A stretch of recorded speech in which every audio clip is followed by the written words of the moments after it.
Emerging from his little workshop under the trees is Cathal Gannon, a man whom I admire unreservedly. He belongs to that tiny group of people who do nothing but good, who spread joy and happiness and the sense of excellence. Originating in the very heart of Dublin, he's a man who has contributed enormously to the musical life of his city. At 69, he's a lot more spry than I am. The joy of practicing his great woodworking skill in making instruments, and the esteem of his fellows, must be the secret of his great vitality. He has an expert knowledge of old clocks and watches as well. But since childhood, old keyboard instruments are his first love. Now, Justin, this is an instrument I made 3 years ago, which is a copy of a French instrument of 1769, made by the celebrated Pascal Taskin for his own use. And you would find such an instrument in a mid-18th century French house. And this is the sort of sound one heard.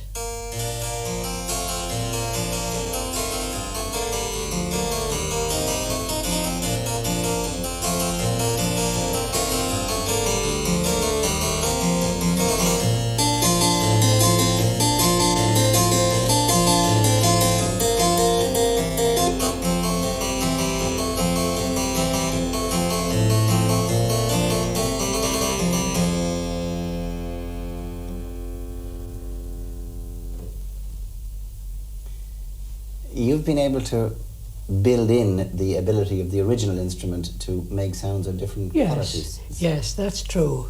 For instance, the top manual, the jacks pluck the strings much nearer the bridge and you get this quality of sound.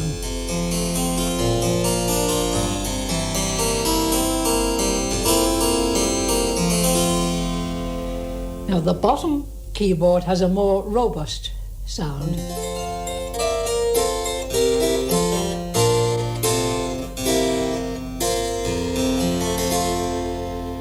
Or else one can couple the two keyboards by sliding in the top manual.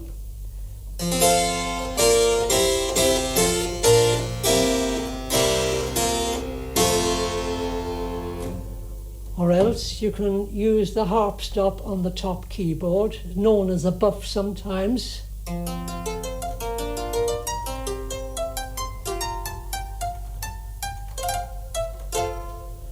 You can do the same with the bottom keyboard.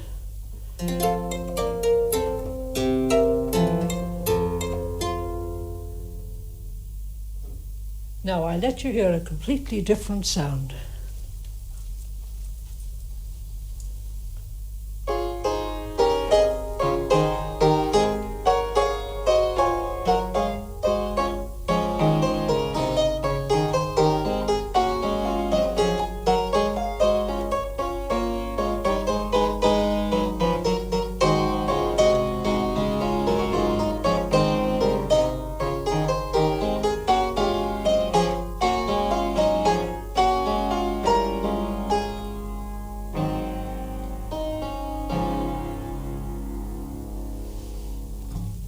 Now, you've heard a little square piano made at the end of the 18th century, probably about 1796. You've rebuilt that one completely, Karen. Yes, completely. Now, how different are the works of that from the works of the harpsichord? Well, in a harpsichord, the strings are plucked with little quills. And in this piano, they are struck with hammers, leather-covered hammers. And that gives you that quality of sound which you've just heard. And now I have a much later, early upright piano of about 1813, which has a completely different sound from this.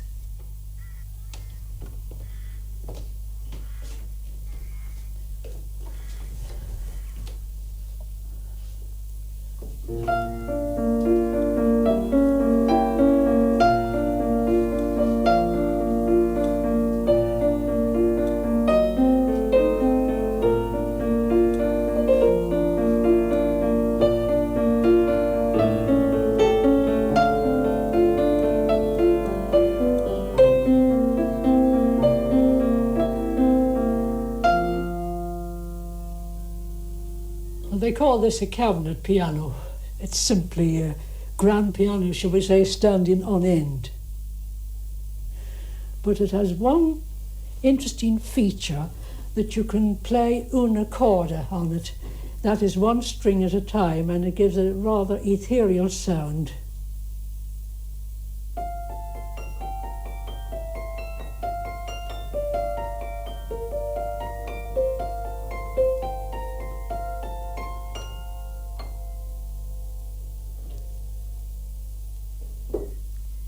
You see, I have quite a little collection of pianos, and this is a copy of a Viennese forte piano of about 1784, the type which Mozart played, and he wrote quite a lot about them.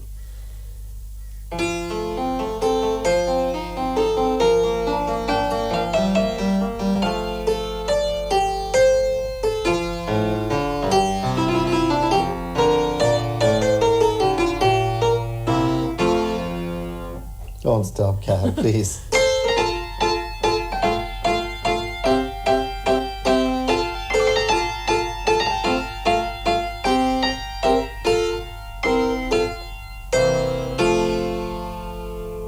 Now, I'm not quite happy with this instrument. I assembled it from a kit which I got from America, did all the woodwork myself, but it needs a certain amount of attention and alteration. So I hope to get at it pretty soon. And you'll see my workshop now, which isn't very large.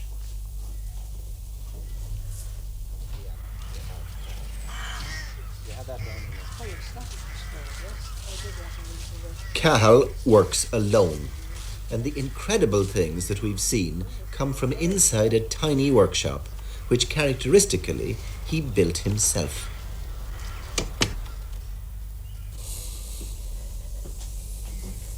There's a bit still to do in it, Cathal. Yes, Justin, I've got to paint the case first, put the action in, strings, and then it's finished. Get rid of it. Cathal, you're a Dublin man. I am, yes. We've been living in the Liberties for the past 150 years, I think from about 1780 up to 1880. The Gannon family were living in Francis Street. And your father worked in Guinness's. He worked here, my grandfather. And you went to work in Guinness's I as a went young to work fella. at 15 years of age. And I served my apprenticeship at the carpentry. And, well, it was rather interesting because they gave me neat work to do, which stood to me. And I left it at 21, that was the rule then, and worked around for a few years outside and then eventually got back into the brewery. As a carpenter? As a carpenter, yes. And then I know you went on to things like the locks and maintenance of that kind. Well, yes, there was a vacancy for a person looking after the locks, and I took that job, and I had it for a number of years. I must say I enjoyed it. And the big thing then in 1952, out of a clear blue sky, as it were, you went off and built a harpsichord. Yes, I went to London and I was encouraged by the curator of a collection of instruments there to copy one, and I brought back the drawings, my wife and myself measured the instrument, came back to Dublin, and the following year I'd made my first harpsichord. Why did you want to make a harpsichord? Well, as a child I was always interested in the revival of musical instruments. I had read an article in a children's newspaper when I was about 14 years of age, and that fired my imagination. So I was poking around the antique shops but could never come across a harpsichord, and eventually I decided, well, there was only one thing to do, make it.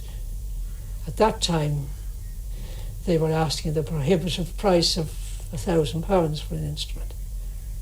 So I made my first harpsichord in 1952. Cathal, you said to me that for you life began at 60. I think that's true, because I'd got into it properly by the time I came to 60. I'd made instruments in Guinness's, and I decided that when I retired I should make a few more, and this is what I've been doing. I know that you've gone to a lot of trouble to help young musicians. Well, yes, I have, yes. As a matter of fact, when I was working in the brewery, I promised 6 young musicians that at some time I should make them a harpsichord at a low price, and I did it. And that instrument there on the bench is just one of 6 I made, and I believe I collected £65 for it. That was the cost of the materials, and it gave them a help.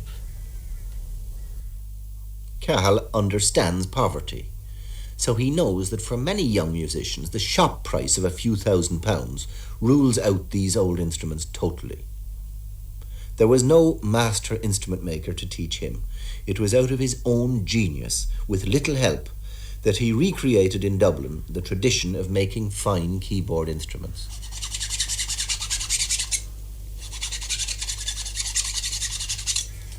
He did have 2 pieces of good fortune, though. The first was the great woodworking tradition that remains unbroken among Dublin cabinet makers. The other was that he worked in Guinnesses. He made his first harpsichords in his spare time, but soon a civilised management, and especially Lord Moyne, helped him with space in the brewery and allowed him to make the transition from carpenter locksmith to harpsichord maker in the company's time.